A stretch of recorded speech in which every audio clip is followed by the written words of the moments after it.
taas-taas ang atong ebanghelyo, daghang gibutang nga mga importanteng mga pagtulunan.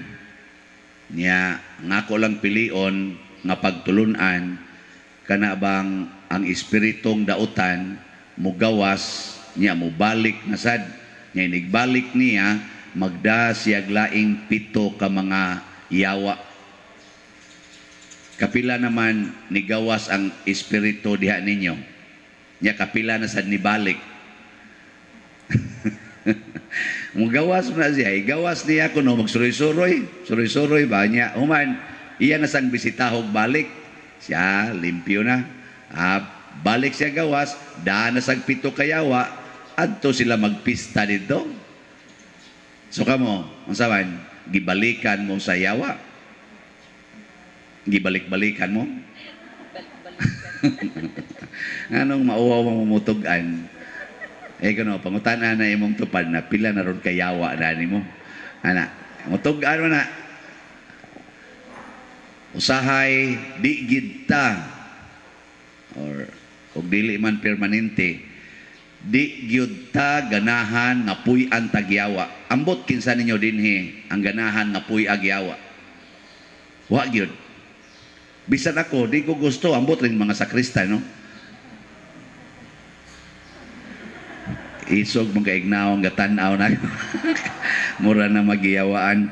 So, why gusto na to anoy? Pero daghan kay nato nga wa mahibaw nga gasigi na daitag welcome sa yawa. Kana mo ipait kayo.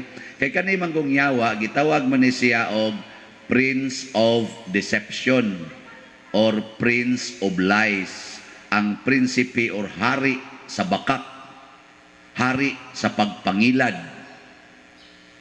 the most cunning being.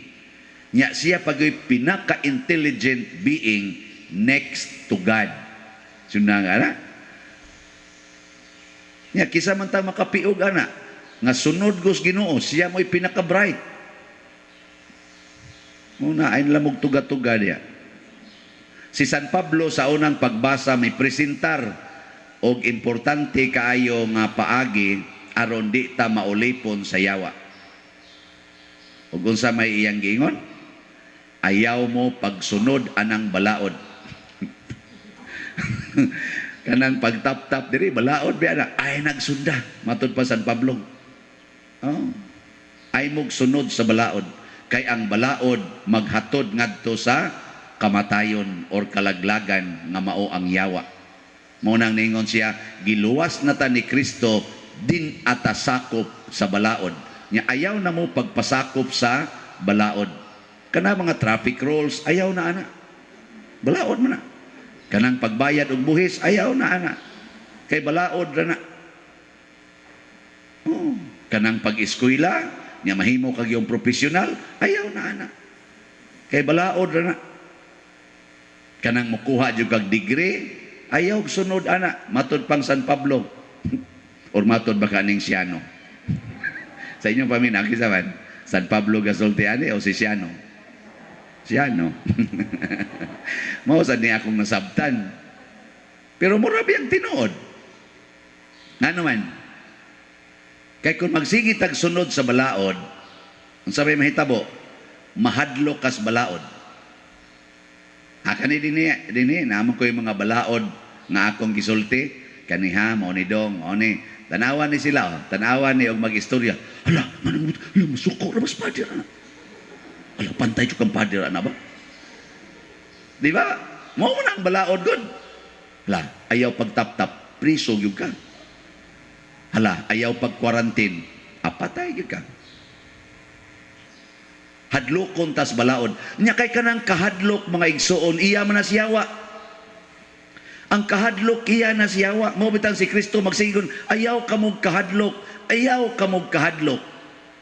Nga naman, kay ang kahadlok iya na siyawa. Pasabot kada nato kahadlok nag-welcome tagyawa sa tong kinabuhi. Kamuron, wa mo'y gikahadlokan. Kana, yawa na na. Kamong mga asawa, wa mo mahadlok sa inyong bana. Yawa ng bana. Kamong mga bana, wa mo mahadlok sa inyong asawa. Hadlok. Kana, yawa ng asawa. Kamong mga anak, wa mo mahadlok sa inyong ginikanan. Hadlok. Yawa ng ginikanan. Adi tingali sila mo yawa. Giyawaan. Kana sang tao nga kusog kay manghadlok, kana gipuy-an sa nasyawa. Kana bang kusog kay mo paambit og kahadlok ba? Kamo, di mo kusog mo paambit og kahadlok. Di mo mahadlok nga nganlag tiguang. Di mo mahadlok nganlag batignaw. Di mo mahadlok nga muguba sa inyong koral. Di mo mahadlok nga mo hatag sa inyong yuta aron atong agias karsada. Uy, tubag. Di mo mahadlok nga mamatay inyong ginikanan. Di mo mahadlok nga mahagbong sa eskwelahan inyong anak. Di mo mahadlok nga makubid mo. Ug naa ning mga kahadlok ka, kana nag-welcome kag yawa. Mao na siya. Mao na matud pa ni San Pablo sa unang pagbasa, tungod kay gusto mang buntogo ni Kristo ang yawa dinhis kalibutan nga mao ang sala, nagpalansang siya sa krus. Ang krus mao'y silot sa balaod. Ang krus mao'y pinakangilad nga silot sa balaod sa tao nga nakasala. Muna ni agi si Kristo didto aron iyang papason ang silot sa sala nga naa sa krus ug nahimo na ron nga Santa Cruz. Barangay Santa Cruz. Oh, mao na meaning ana. Mao na sa Santos nga Rosario magsugod kita og panguros. Kay pasabot ang Santos nga Rosario makabuntog sa krus, makapabalaan sa atong cross. Unsa may atong cross? Nga mo'y mga misteryo sa atong kinabuhi. Kanang imong mga pag-antos. Ayaw nagkahadloke. Nakaroon, ingka pa doon, ayag 2 months balaod. Dili ka na madisgrasya ta ana. Ayaw 2 months sa balaod. Unsa may gusto ni San Pablo, higugmaa ang balaod. Mao na sakto. Ayaw tumana ang balaod, higugmaa ang balaod. Love the law. Do not be a good follower of the law, but a good lover of the law. Kay kani magong balaod mga igsoon, kung ato lang na siyang tumanon, for the sake nga ato siyang tumanon, pasabot ana, do not tay kahadlok. Kaya na may balaod, hadlok ka. Pero nahigugma kas balaod, mutuman ka ana, nga dunay kalipay. Nanglitan, traffic rule. Nidagan kag alas 2 kadlawon. Wa gitaw, way sakyanan. Nya red light ang nakabutang. Unsa man? Mulabang o mo tuman? Ha? Ambot lang ninyo. Adi mo hunong ka kay red man. Dito bitakos Amerika, nya gihatod ko sa airport sa bana sa akong gipuy-an nga balay. Kaya nga akong flight alas 5 sa buntag nya dito sa ila 3 hours man jud ka kinahanglan to nakas airport kay grabe mga linya dito. So ninggikan mi og mga alas 2 kadlawon. Pag kanang Amerika, labi na dito sa Northern Nevada, purtig yung mingawa. Nya pagdaga na namo, wa man sila mga tanom dagko to, may blind curve dito ako nakita to among gidaganan, kita gid nimo ang crossing. Makita nimo ang tanan ba? Wa gyoy sakyanan. Unya kay naka red light man. Hunong siya. Sikog ingon, ano ka ni so ang dagan? Ano ka ni sa mga dagan?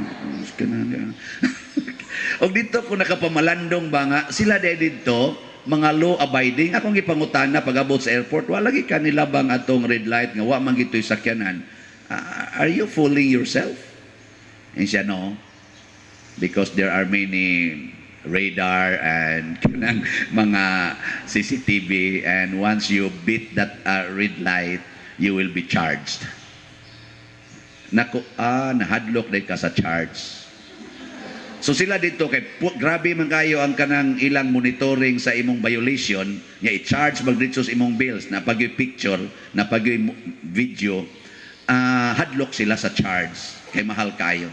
So mo na gitawag og pagtuman sa balaod lamang. Ang nindot unta to moingon, I love that kind of law. Ang balaod nga nag-ingon, ayaw mo pangabit. Ana, higugmaa kanang balaora, ayaw ang imong kabit. Ang balaod sa simbahan nga nag-ingon, ayaw mo pagpuyo-puyo kay maimpierno mo ana. Ayaw kahadlok sa impierno. Ayaw pagpuyo-puyo kay nahigugma ka sa kaputli nga maong kaputli sa mahal nga Birhen Maria. Sa akong pagkapari, giingnan ko, Father, kinahanglan chastity. Pabitaw, no? Masakpan niya, tas obispo, ading nanatay anak, taguan lang yun ko ni. Dili na. Bisag wapay nagtanaw nako, mutuman og mubuhat ko anang maong balaod, kay nahigugma ko sa chastity. Kay guway nagtanaw nako, atos akong kwarto, kadaghan ditong mahimo. Daghan. Aka mo, waday mo'y mahimo sa inyong kwarto. Labi nag-ika na lang usa, so daghanan ni mong mabuhat, di ba? Tutok rabasan mo na ako. Unsa kay buhaton ani Father no siya. Aw kamo, unsa man yung ginabuhat og kanang kamo na lang usa. Dili ka na mga sala tungod lang kay way gatan-aw. Maobitan ang kusog kay ngatong graft and corruption kay kun way nagmonitor nya makalusot ra gyud ka. Hala, graft and corruption nga hasta ang igtatabang adto sa mga COVID victims i-corrupt pa gyud. Hasta ang igtatabang sa mga kabos, ihimo og karsada, butangan pag yung korupsyon. Mao na ang resulta hinoon, nahimo na tarong over-corrupted nation. Kay mag-agad ramanta kung masakpan hadlok. Pero di lang yun masakpan, makalusot lang, buhaton ko ni. Because we do not love the law, we simply afraid of the law. Muna si Kristo niingon siya diri ang yawa maglibot-libot ng ato nya wa may nisod limpyo man pasabot wa man ka mahigugma unsa may isod kasing-kasing para dili kabalik ang yawa sudli og gugma din anak kabalik ang yawa pero ang imo isod sa imong kasing-kasing kahadlok lang mobalik ra ng yawa kay kanang kahadlok mo na iyang presensya. Aso siya diya. Pero ang imong gibutang sa imong kasing-kasing gugma, oy mahaatras ng yawa. Tistingyo, igolero nimo sa inyo, higugmaan ang imong anak nga tapulan kayo. Igna, imong kaugalingon karon, Lord, ako na ning higugmaon akong anak. Igabot mo didto galigid-ligid lagyapon. Unsa na may imong isulti? Sa una mi kamo sige lagi mo ligid, sige ligid, wa mi gibuhat. Sige ligid nya kakon, ligid mura ba mo baboy?